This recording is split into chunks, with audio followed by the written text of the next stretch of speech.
How do we do that? Number 3, opening up. I mentioned this week 1 that marriage is complete openness. Well, let's get real practical for a second. Opening up.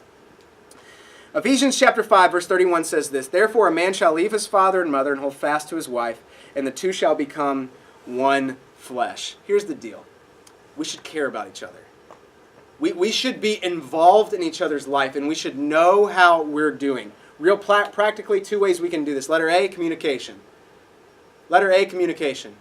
I was counseling a couple who was getting married, and I was talking to him, and I was like, I would love for someone to show me an example of a marriage in which there is over-communication. Because I don't think that exists. Like, I would love to where you just know, you need to chill. Stop talking and stop communicating your feelings. Like, if you're married, I don't think that exists. Because you're one.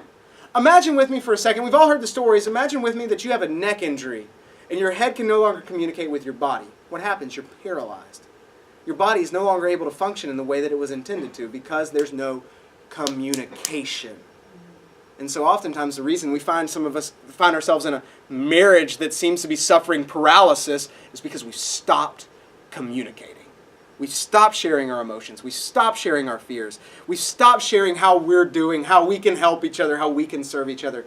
Start having conversations about everything, about your emotions, about your finances, about your kids, about how you're feeling, about where you want to go, about the future, about your sex life, about all of these things. You start communicating those things, you start having those conversations, you'll see your marriage grow. And letter B, build each other up.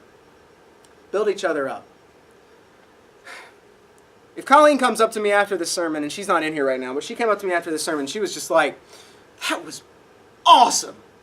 And I'm like, "It's great. God did some awesome stuff." And then you come up to me and you say, "That was the worst thing I ever heard." I'm kind of like, well, I hate that that came off that way for you.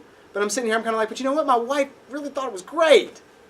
Now, imagine the flip thing happens, where you come up to me and say, "I needed to hear that. God was speaking through you." And my wife comes up to me and goes, "I don't think you're called to do this."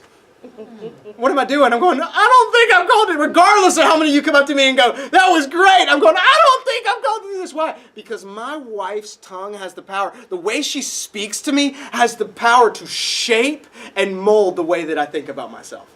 And the same goes for me. The way I speak to her has so much more power than anyone else on the planet to shape the way she views herself. Some of us, and myself included, will just shoot off words and not think about what they mean. I'm so OCD about certain things, and so if something's not done the way that I think it should be done, I'll say something, and I'll quickly forget about it, and a year and a half later, Colleen will remind me that I said it. Why? Because my words have so much power, as do hers. And so there's going to be conflict within marriage. You got to learn to fight fair. You got to learn to communicate with each other in that. But conflict always should be to build one another up, not tear each other down. If you're the person who is always just easy to be critical about stuff, you got to guard yourself on this, because you'll just want to tear down with no purpose of building up. But the reason that there's that conflict within marriage is so that you two can become more like Jesus. That's what you should use conflict for. And then finally...